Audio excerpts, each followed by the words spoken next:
soutien de Steve Préfontaine qui a pu avoir des performances incroyables avec ses chaussures aux pieds.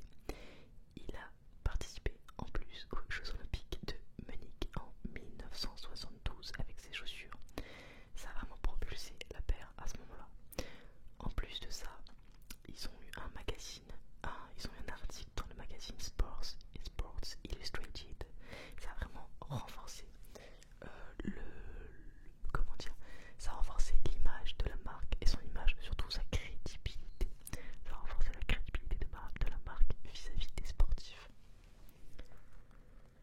Alors ce qui est intéressant à noter du coup dans leur histoire, c'est que ils se sont pas arrêtés juste à ouais il faut courir plus vite tout simplement. Ils ont vraiment cherché après à créer une paire pour chaque sport.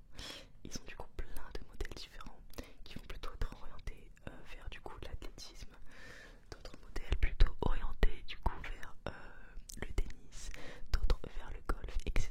etc. En termes de grands modèles qui sont sortis, on peut noter du coup que le modèle Air Jordan est sorti, il me semble, en 1984, enfin dans les années 80, voilà. Et du coup c'est Michael Jordan qui a vraiment propulsé ce modèle. Il y a aussi quelque chose qui est intéressant à noter en termes marketing, c'est que la première du coup campagne avec leur slogan Just Do It est lancée en 1988.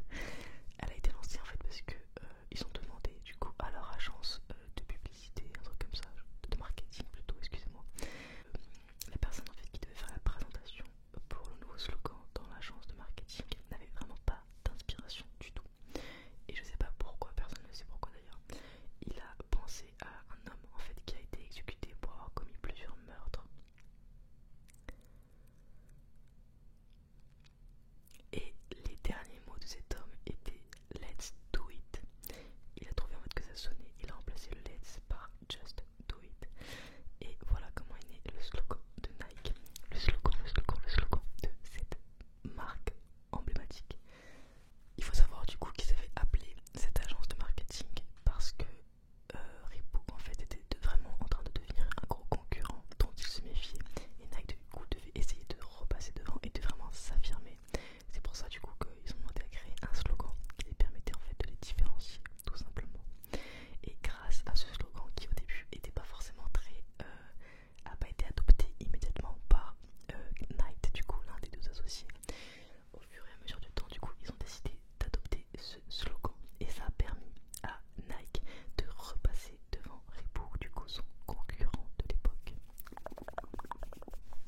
En fait du coup marquant, voilà, en termes de date, donc la campagne publicitaire, le premier magasin du coup de Nike ouvert est ouvert dans la ville de Portland dans l'Oregon. Du coup de là où ils viennent, c'est normal de commencer par là, en 1990.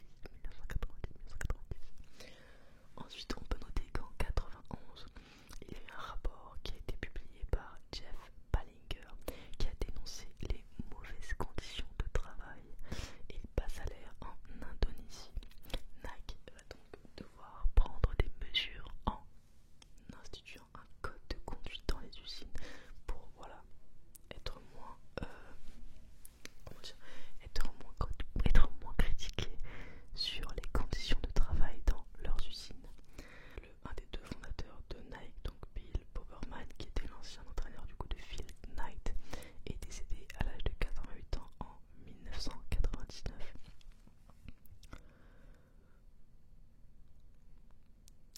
Ensuite on peut noter que Nike commençait à racheter des sociétés qui auraient pu lui faire concurrence, même si bon c'était déjà une grosse société à l'époque. Nike du coup a racheté en 2002 la société